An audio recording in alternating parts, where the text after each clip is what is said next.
ایک تعلیمی ادارہ یہ ہوتا ہے کہ جو بچہ ان کے پاس پڑھنے کے لیے آیا ہے، جس کے رسپانسبل وہ ہیں، وہ اس بچے کو نکھاریں، اس میں ابیلٹیز کو اجاگر کریں، جس چیز میں بچے کا انٹرسٹ ہے اس کو اس میں راہیں دکھائیں۔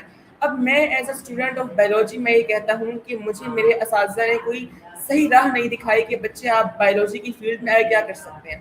اب چونکہ میں نے بایولوجی پڑھی ہے اور میرا یہ ایک میری خواہش تھی کہ ڈاکٹر بنوں میں، لیکن میرے اساتذہ نے مجھے اور کچھ نہیں بتایا، صرف یہ کہا کہ نمبر لینے ہیں آپ نے۔ اب کیا تعلیمی نظام کا مقصد نمبر لینا ہوتا ہے، اچھے گریڈ لینا ہوتا ہے؟ ہرگز نہیں ہوتا۔ تعلیمی نظام کا مطلب یہ ہوتا ہے کہ جو بچہ آپ کے پاس آیا ہے اس کی جو اگر اس کے انٹرسٹ بایولوجی کے اندر ہے تو اس کی اس سبجیکٹ کی تمام کنسیپٹ کلیئر کروائے جائیں، بجائے اس کی رٹا لگوایا جائے، بجائے اس کی کہ بس اس دھن میں لگا دیا جائے کہ نمبر لینے ہیں، نمبر لینے ہیں، نمبر لینے ہیں۔ تو میں یہ کہوں گا کہ ہمارا تعلیمی نظام جو ہے اس میں کمیاں ہیں۔ میں یہ نہیں کہوں گا کہ وہ صلاحیتوں کو دباتے ہیں، بلکہ ان کو پالش کرنے کی ضرورت ہے۔ اوکے، آپ نے بہت بہت اچھا جواب دیا، اور آپ نے بالکل ٹھیک کہا کہ یہاں پہ رٹا سسٹم بہت زیادہ ہے، جبکہ کنسیپچوئل بیسڈ لرننگ ہونی چاہیے۔ پہلے بچے کے کانسیپٹ کلیئر ہوں گے تبھی تو وہ آگے جا کے فیوچر میں کچھ کر پائے گا۔ تو آپ نے بہت اچھا جواب دیا۔ میرا آپ سے اگلا سوال یہ ہوگا کہ آپ نے بتایا کہ آپ ریحان اسکول میں آئے، تو ریحان کالج میں آپ نے ایسی کیا چیزیں دیکھی جو آپ نے کسی دوسرے اسکول یا کسی اور کالج میں نہیں دیکھی، اور آپ نے یہ جوائن کرنے کا فیصلہ کیوں کیا؟ دیکھیے علینا، فرسٹ آف آل دو باتیں ہیں۔ ایک بات تو یہ ہے کہ میں جب اپنے گھر میں تھا، اپنے کالج میں تھا، تب کی جو کہتے ہیں نا کہ دور کے ڈھول سہانے، وہ والی بات پوچھ رہی ہیں آپ کہ میں وہاں سے جب یہاں پر آیا تب میری ایکسپیکٹیشنز کیا تھیں، یا پھر جب میں یہاں پر آیا تو میں نے یہاں پر کیا آبزرو کیا۔ اگر میں بتاؤں پہلی بات کہ جب میں وہاں پر تھا تو میں کیا ایکسپیکٹ کر رہا تھا، یا پھر میری خواہش کیا تھی کہ وہاں کس طرح کا ماحول ہونا چاہیے، تو وہ کچھ اس طرح کا تھا۔ جو خاکہ اور نقشہ میرے ذہن میں میپ بن چکا تھا وہ یہ تھا کہ ایک اے آئی اسکول ہوگا، جہاں پر فوکس اے آئی پر ہوگا، جہاں پر جو لمبا سا بینر لگا ہوتا ہے کہ اب ہر بچہ کمائے گا 1,00,000 ماہانہ، آپ بھی جانتی ہیں اس بات کو۔ تو وہ 1,00,000 ماہانہ والی بات نے اس قدر امپریس کیا تھا مجھے، آپ سوچ بھی نہیں سکتی اس بات کو، کہ میں چونکہ ایک ایسے گھرانے سے ہوں، ایک مڈل کلاس گھرانہ کہ جہاں پر پیدا ہونے والا ہر بچہ اس جستجو میں ہوتا ہے کہ میں نے کمانا کس طرح ہے، تو میں بھی اسی میں شامل ہوں۔ تو جب انسان کہیں لگا ہوا دیکھتا ہے نا کہ اب آپ کا بچہ جو ہے وہ 1,00,000 ماہانہ کمائے گا، تو اس کے ذہن میں خاکہ یہ بنتا ہے کہ ہمیں جو ہے نا 1 سال کے اندر اس طرح کی اسکل سکھائیں گے کہ بھائی ای کامرس ہو گیا، شوپیفائی ہو گیا، امیزون ہو گیا، ہم سیکھ کے جو ہے نا بس کمانا شروع کر دیں گے۔ ایکسپیکٹیشنز یہ تھی میری۔ لیکن اگر میں اگلی بات پر آؤں کہ میں نے یہاں پر آ کے کیا آبزرو کیا، تو وہ کچھ اس طرح کا تھا کہ یہاں پر آ کے میں نے جو سب سے بڑی کمی فیل کی، لوگ کہتے ہیں نا کہ آپ کمیوں کو چھوڑیں، آپ خوبیاں بیان کریں، تو میں یہ کہوں گا کہ مجھے پہلے کمیاں بیان کر لینے دیں۔ وہ کمی میں نے یہ دیکھی کہ پلاننگ کی انتہائی قلت تھی۔ کیا تھی؟ پلاننگ کی انتہائی قلت تھی۔ لیکن یہ جو پلاننگ کی قلت میں نے یہاں دیکھی، یہ پلاننگ کی قلت میں نے اپنے کالج میں کبھی نہیں دیکھی تھی۔ حالانکہ جس طرح ہم ان کی برائیاں کرتے ہیں نا کہ وہ نظام برا ہے، فرسودہ ہے، اچھا نہیں ہے، صلاحیتوں کو مارتے ہیں، وہاں پلاننگ بہت اچھی ہے۔ وہاں پر ادارے کو چلانے کے لیے، وہاں پر بچوں کی ہلکی پھلکی جو مرضی کہو تربیت کرنے کے لیے کچھ تو نظام متعارف ہو چکا ہے، اس پر امپلیفیکیشن بھی ہو چکی ہے۔ لیکن یہاں پر میں نے دیکھا کہ جو کچھ بتایا گیا تھا، اب یہ میری ناقص عقلی کہہ رہی ہے کہ جو میں نے آبزرو کیا، بتا رہا ہوں آپ کو میں، کہ جو میں نے یہاں پر دیکھا کہ وہ بہت سی کمیاں تھیں، بہت سے بحران تھے۔ اس کو ہم دو بات میں کنورٹ کر سکتے ہیں۔ ایک بات تو یہ ہے کہ جب کوئی نیا ادارہ بنتا ہے، یا پھر جب کوئی سسٹم کے اندر انقلاب آتا ہے، تحریک آتی ہے، ایک نیا ٹرننگ پوائنٹ آتا ہے، یو ٹرن آتا ہے، تو اس میں مسائل پیدا خود بخود ہو جاتے ہیں۔ ہم یہ نہیں کہہ سکتے کہ بھائی اب بن گیا ہے تو ایک دم بنا اور ایک دم جو ہے نا چھا گیا، اس طرح نہیں ہوتا۔ مسائل ہوں گے، ایک ٹیم بنائی جائے گی، وہاں پڑھنے والے بچوں کو سفر کرنا پڑے گا، وہاں جو پڑھ رہے ہیں ان کو سہنا پڑے گا، ان کے سامنے چیلنجز آئیں گے، مقابلے آئیں گے، ان کو فیس کرنے پڑیں گے۔ لیکن میں یہ کہتا ہوں as a student, as a educationist, ایک ایکٹیوسٹ، میں یہ کہوں گا کہ کم از کم اگر آپ نے ادارہ بنایا تھا تو ادارہ بنا کے چھوڑنا نہیں ہوتا۔ اگر ایک ماں کے پاس ایک بچہ ہے، اس نے پیدا کے چھوڑ دیا، اس نے نہیں، اس طرح نہیں ہوتا۔ اس نے پیدا کر کے بچے کو بڑا کرنا ہوتا ہے، اس کی رسپانسبلٹی ہوتی ہے، اس کی ذمہ داری ہوتی ہے کہ اس نے بچے کو پیدا کرنا ہے، اس کو بڑا کرنا ہے، دیکھ بھال کرنی ہے، کیئر کرنی ہے، کھلانا پلانا ہے، اس کی تربیت کرنی ہے, اچھی تعلیم دینی ہے, تب جا کر ایک بڑا ایلون مسک پیدا ہوتا ہے, تب جا کر محمد صلی اللہ علیہ وسلم پیدا ہوتے ہیں. ایسی بات ہے نا. لیکن چونکہ میں ایک ایسی جگہ سے آیا تھا کہ جہاں پر میں نے پلاننگ دیکھی تھی, پروفیشنلزم دیکھا تھا, وہ یہاں پر آ کے مجھے نظر نہیں آیا. میں تو یہی کہوں گا آپ کو. اوکے, آپ نے بالکل ٹھیک کہا, بہت اچھا جواب دیا, کیونکہ ہر چیز میں ایک پلاننگ کی ضرورت ہوتی ہے کسی بھی چیز کو کامیاب کرنے کے لیے. تو آپ نے بالکل ٹھیک کہا, انشاءاللہ یہ چیزیں بھی امپروو ہوں گی. تو میرا اگلا سوال آپ سے یہ ہے کہ کیونکہ لائف ہے, لائف میں بہت سارے چیلنجز پرابلمس آتے ہیں, تو جب آپ کی لائف میں کوئی چیلنج آتا ہے تو آپ اسے کس طریقے سے فیس کرتے ہیں یا آپ اوور کم اسے کیسے کرتے ہیں؟ دیکھیے رینا, فرسٹ آف آل تو جب بچہ بڑا ہوتا ہے نا آہستہ آہستہ, تو اس میں یہ چیز خود بخود پیدا ہو جاتی ہے کہ میں نے جو مقابلے میرے سامنے آ رہے ہیں, جو چیلنجز آ رہے ہیں, ان کو فیس کس طرح کرنا ہے. اب وہ بچے پر ڈپینڈ کرتا ہے کہ وہ کس طرح فیس کرتا ہے. وہ غصہ ہو جاتا ہے, فیوز ہو جاتا ہے, فرسٹریٹ ہو جاتا ہے, یا پھر وہ صبر کے ساتھ, مستقل مزاجی کے ساتھ, کنسسٹنٹ ہو کے اس مقابلے کا جو ہے وہ سامنا کرتا ہے. اب اگر میں اپنی بات کروں تو میں ایک جذباتی بندہ, آپ مجھے کہہ سکتی ہیں, آپ مجھے کہہ سکتی ہیں کہ یہ شخص جو ہے نا وہ ایموشنل بندہ ہے, جلدی جو ہے نا فیصلہ کر لیتا ہے. تو اگر آپ میری بات پوچھ رہی ہیں تو میں یہ کہوں گا کہ جب میرے سامنے کوئی چیلنج آتا ہے تو فرسٹ آف آل تو وہ ناگہانی آفت جو ہے میرے اوپر عذاب بن کے آتی ہے. یعنی کہ میرا دماغ ایکسیپٹ نہیں کر رہا ہوتا کہ یہ جو ہے چیلنج آ گیا ہے. لیکن آہستہ آہستہ جب انسان بڑا ہوتا ہے, ایکسپیرینس کرتا ہے, تجربہ کرتا ہے, تجربہ اچھا استاد ہے, تو وہ اس کو سکھاتا ہے کہ آپ نے ایک مقابلے کو فیس کس طرح کرنا ہے. تو اب آہستہ آہستہ جب میں یہاں پر آیا تھا تب ریئیکشن کچھ اور تھے, آبزرویشن کچھ اور تھی, سامنا کرنے کا طریقہ کچھ اور تھا. لیکن اب آہستہ آہستہ کچھ ماہ ہوئے ہیں, کچھ عرصہ گزرا ہے, تو میں کہتا ہوں یار انسان کو جو ہے نا صبر کر دینا چاہیے. انسان کو کڑوا گھونٹ پی کر اگر کچھ مل رہا ہے تو وہ لے لینا چاہیے. جی, آپ نے بہت اچھا جواب دیا اور ٹھیک کہا, ہمیں کوشش کرنی چاہیے, آہستہ آہستہ خود چیزیں بہتر ہو جاتی ہیں. تو میں آپ سے یہ سوال پوچھوں گی, جب آپ ادھر آئے تو جب آپ کو کچھ سمجھ نہیں آیا تو آپ کا دل کبھی ایسا کیا کہ میں سب کچھ چھوڑ کے واپس چلا جاؤں, ایسا کبھی ہوا؟ بہت بار. آپ یہ بھی کہہ سکتی ہیں کہ ایک دن میں 5 نمازیں ہوتی ہیں تو میرے دل میں 6 بار یہ بات آئی کہ یہاں سے بھاگ جاؤں میں. کیونکہ دیکھیے نا, آپ نے وہ سنا ہوگا کہ first impression is the last impression. تو جب اس محاورے کو میں نے دیکھا نا تو میں نے اس کو پریکٹس ہوتے ہوئے ریحان کالج میں دیکھا. وہ اس طرح دیکھا کہ جب میں فرسٹ ڈے یہاں پر آیا ریحان کالج کے اندر, تو ہونا تو یہ چاہیے تھا کہ جو ایکسپیکٹیشنز میں لے کر آیا تھا کم از کم فرسٹ ڈے کی صحیح وہ مجھے ملتی. لیکن فرسٹ ڈے جب میں یہاں پر آیا تو خوفناک منظر تھا. تمام بچے, میری عادت ہے کہ میں کہیں جاتا ہوں تو میں چپ نہیں بیٹھ سکتا, میں بولنا شروع کر دیتا ہوں, سروے کرتا ہوں, انٹرویوز کرتا ہوں, لوگوں سے پوچھتا ہوں کہ بھائی آپ کی جرنی کیا تھی, آپ نے یہاں کیا سیکھا, کس طرح سیکھا, کتنا عرصہ ہو گیا, کہاں سے آئے, کتنے بہن بھائی وغیرہ وغیرہ ایکسیٹرا جو بھی ہے. تو جب میں نے ان سے پوچھنا شروع کیا تو چاہیے تو یہ تھا کہ مجھے پازیٹیو رسپانس ملتا, مجھے ویلکم کیا جاتا, اتنی دور سے میں آیا تھا. لیکن جب میری ایکسپیکٹیشن جو تھیں جب ان کے برعکس کام ہوا کہ مجھے ہر بچے نے منفی رویوں کے ساتھ خوش آمدید کہا. جیسے کہ ہم کہہ سکتے ہیں کہ اگر میں نے کسی بچے سے پوچھا کہ آپ کو یہاں کتنا عرصہ ہو گیا ہے, میں یہاں پڑھنے کے لیے آیا ہوں, تو بجائے اس کے کہ اس کا جواب یہ ہوتا کہ ویلکم, آپ نے اچھی جگہ کا انتخاب کیا, آپ یہاں کچھ سیکھیں گے, اس کا جواب یہ تھا کہ آپ یہاں سے بھاگ جائیں, یہاں کچھ بھی نہیں ہے. اب بلینا آپ مجھے خود بتائیں کہ جب آپ کہیں نیو پلیس پہ جائیں گی, آپ مری گئی ہیں, مثال کے طور پر آپ مری گئی ہیں زندگی میں پہلی بار, جب آپ مری پہنچیں گی جو آپ کی ایکسپیکٹیشنز تھی وہ یہ تھی کہ وہاں برف باری ہوگی, سنو مین بنائیں گے, گولے ماریں گے دوسرے کو, کھانے کھائیں گے. لیکن جب آپ وہاں پر جائیں تو جو وہاں کے رہائشی لوگ ہیں وہ آپ کو بدزن کرنے کے لیے, یا آپ جو بھی وٹیور کہہ سکتی ہیں, وہ آپ سے کہیں کہ آپ یہاں سے بھاگ جائیں, یہاں پر لینڈ سلائڈنگ ہے, یہاں پر چیتے گھوم رہے ہیں, یہاں پر پولیس ہے, آرمی ہے, ایکسیٹرا. تو آپ کا دل بدزن ہو جائے گا, آپ واپس آ جائیں گے. یا اگر آپ وہاں رہ بھی گئیں تو آپ کا دل کھٹا رہے گا کہ یار غلطی کر دی یہاں پر آ کے. اس طرح میرے ساتھ ہوا کہ جس دن میں پہلے دن یہاں پر آیا تو جو پلاننگ تھی وہ نظر آئی مجھے کہ صفر کے برابر ہے, کوئی پلاننگ نہیں تھی. یہاں پر کھانے کا نظام الگ سے خراب تھا, صفائی کا انتظام الگ سے خراب تھا, جو اسٹاف تھا وہ عجیب و غریب قسم کا تھا. یہاں پر اگر ہم کہیں کہ جو فرسٹ امپریشن تھا وہ بہت ہی گندا ملا.